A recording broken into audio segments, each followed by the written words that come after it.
Всем привет, меня зовут Элина Федорова, и я рада вас видеть на своем канале. Если вы впервые смотрите мои видео, обязательно подпишитесь. Я стараюсь делать свои видео такими, чтобы каждый из вас вынес для себя что-то полезное, а также просто делюсь хорошим настроением и мотивацией. Ссылку на мой инстаграм вы сможете найти внизу под видео, там вы узнаете немножко больше о моей жизни. Когда-то на моем канале было видео о том, как я начинаю свое утро, о полезных утренних привычках, но на тот момент я еще не прочла книгу, которая называется «Магия утра». Книга на меня произвела просто невероятное впечатление, и я очень вам советую ее прочесть. Она мотивирует на то, чтобы что-то изменить, на то, чтобы кардинально поменять свою жизнь и чтобы стать человеком экстраординарным, то есть, другими словами, не заурядным, а успешным. В сегодняшнем видео я вам расскажу о том, как нужно начинать свой день и вообще, почему утро для нас так важно и как оно влияет на нашу жизнь в глобальном смысле. В этой книге мне понравилось очень много цитат, и одна из них — фраза «Жизнь слишком коротка» люди повторяют так часто, что эта фраза могла бы стать клише, если бы не была чистой правдой. У вас просто нет времени быть несчастным и заурядным. Это не только нецелесообразно, это болезненно. Есть только два варианта прожить жизнь. Первый вариант — как будто чудес вообще не бывает, и второй — будто все в этой жизни чудо. Это цитата Альфреда Эйнштейна. Наш день начинается с нашего пробуждения утром. То, с каким настроением мы просыпаемся, какой настрой себе задаем на целый день, какие планы перед собой ставим. И это влияет не только на конкретно этот день, это будет влиять и на все наше будущее. На самом деле наша жизнь состоит из таких себе обычных дней, которые пролетают очень быстро, и мы их почему-то не ценим и не придаем им важности.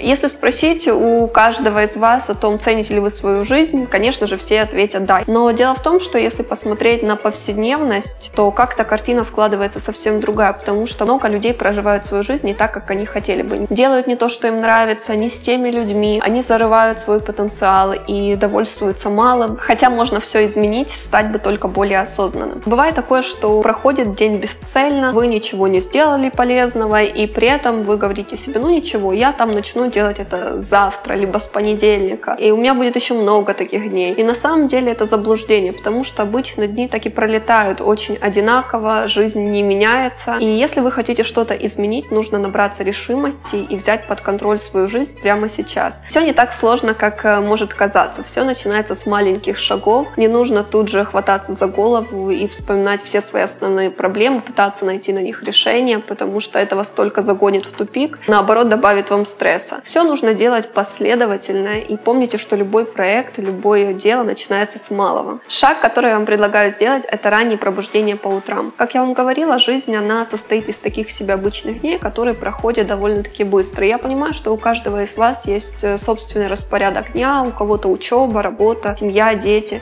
И, конечно же, можно придумать очень много оправданий, почему у вас нет возможности просыпаться еще раньше. Но согласитесь, для того, чтобы что-то изменилось в вашей жизни, нужно делать что-то иначе, не так, как вы делали это раньше. И если у вас ранние пробуждения вызывают внутренний протест, давайте хотя бы проведем эксперимент. И вы будете просыпаться в течение 1 месяца в 6-6:30, даже тогда, когда вам не нужно никуда идти. А если вам нужно быть уже утром где-то на работе, на учебе, нужно адаптировать это время под себя и просыпаться еще раньше, для того, чтобы у вас было 1,5 часа на проделывание тех вещей, о которых я вам сейчас расскажу. Как только я проснулась, умылась, выпила стакан воды натощак, что очень важно для нашего организма, я выделяю 10 минут на то, чтобы побыть одной в тишине. Нужно удобно расположиться, лучше сесть и попробовать помедитировать. Попытаться ни о чем не думать, отгонять прочь любые мысли, сконцентрироваться на дыхании. Либо это время вы можете потратить на молитву, благодарность за то, что у вас есть. Можете делать все это поочередно, либо каждый день чередовать эти действия. Есть несколько категорий людей по утрам. Одни метушатся, у них рой мыслей в голове о том, что предстоит сделать сегодня, какие проблемы их ждут. Другая категория людей вялые по утрам, которые не могут собраться, расшевелиться, у них нет сил и мотивации что-то делать. Оба варианта не очень. И как раз таки эти 10 минут в тишине дадут вам почувствовать умиротворение, повысят осознанность и дадут почувствовать ясность, что непременно поможет вам каждый день сохранять фокус на поставленных целях, приоритетах и самом важном в вашей жизни. Дальше я составляю аффирмации. Простым языком это короткие фразы, утверждения того, каким мы хотим стать или того, что мы хотим получить.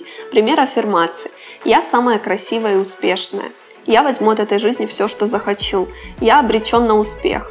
Как это работает? Когда вы записываете эти фразы, потом их регулярно перечитываете, если есть возможность, сделайте это вслух, таким образом вы закрепляете требуемый образ или установку в подсознании, тем самым себя программируя на это. Скептикам это может показаться глупым занятием, самолюбованием, но дело в том, что на самом деле аффирмации могут работать как на нас, так и против. Очень много людей имеют привычку говорить плохие вещи о себе, причем делают это каждый день. Например, какой я неудачник, какая у меня ужасная фигура, я толстый, безрукий, несчастный. Если повторять это регулярно, вы непременно такими станете. И уж точно убедите других людей в этом. Если есть два варианта говорить о себе либо в позитивном, либо в негативном ключе, почему же нам не выбрать первое? Если есть шанс, что при повторении этого утверждения мы сможем стать такими. Также можно сделать аффирмацию и сделать ее заставкой телефона или рабочего стола на компьютере. Таким образом вы будете видеть ваше желание или установку по множеству раз в день. Каждое утро старайтесь придумывать больше аффирмаций и корректировать старые. Займемся теперь визуализацией. Обычно тут я готовлю себе кофе, стараюсь создать себе максимально уютные условия. Нужно представить то, что мы хотим получить, какой бы мы видели свою идеальную жизнь. Самая важная визуализация, чтобы она сработала, нужно видеть не просто картинки, а нужно испытать ощущения такие, словно это у вас уже все есть. Придать вашим мечтам эмоциональный окрас. Например, вы хотите много путешествовать. Представьте ваши переживания, когда вы в самолете летите в страну, которую давно хотели увидеть. Как вы с близким для вас человеком изведываете новые места, делаете фотографии. Попробуйте пережить это не только визуально, а эмоционально. Звучит довольно просто, но на самом деле далеко не все люди умеют это делать. И у некоторых это врожденное, а некоторым нужно учиться этому. Но точно одно, что все способны тренировать свое воображение. И у вас тоже обязательно получится, если вы будете практиковаться. Лично у меня через раз получается, я по своим ощущениям даже научилась понимать, получилась у меня правильная визуализация или нет. Теперь я берусь за чтение книги. Найдите список книг, которые вы хотели бы прочесть, которые были бы полезны для вас. Это может быть книга об отношениях, по саморазвитию, что-то связанное с вашей профессиональной деятельностью. Вы можете начать с этой книги «Магия утра», как сделала я, а потом приступать ко всем остальным пунктам. Так вам будет даже легче, так как эта книга вас больше замотивирует к другим действиям. Вы можете читать по одной главе в день, либо дать себе 20 минут на чтение. Сколько вы сможете себе это позволить? Все мы хотим больше читать, но на практике мы в суете забываем об этом, не хватает времени, а с утра это отличная возможность завести себе такую ежедневную привычку. Еще одним пунктом является ведение дневника. Я использую тот же блокнот, что и для аффирмаций. Я записываю туда свои цели, кстати, их нужно делить на более глобальные цели всей вашей жизни и на те, которые поменьше. Но достигая маленьких целей, вы все больше будете приближаться к основной цели. Нужно составить цели в разных сферах жизни. Так на листке бумаги вы сможете увидеть всю картину своей жизни и понять дальнейший ее сценарий, ваши действия. Записывайте в дневник краткое описание вашего дня. Делайте мини-отчет о том, что вы сделали. Так, позже, перечитывая его, вы сможете понять, как вы продвинулись в достижении своих целей и увидеть свой рост. И последний шаг к идеальному утру – это физическая активность. Это может быть утренняя зарядка, йога, пробежка в парке. Выберите для себя наиболее подходящий вариант. Это нужно для того, чтобы взбодриться. У вас будет больше энергии, вы будете ощущать себя более уверенно и лучше как физически, так и эмоционально. И поверьте, если вы так будете начинать свой каждый день, вы станете в несколько раз продуктивнее. Результат не заставит себя долго ждать. Самое главное – это не забрасывать начатое, запастись терпением, целеустремленностью, и вы сможете взять от этой жизни все, что вы захотите. Всем спасибо за просмотр этого видео. Если вам понравилось, ставьте лайк, а мы с вами скоро увидимся. Пока, друзья!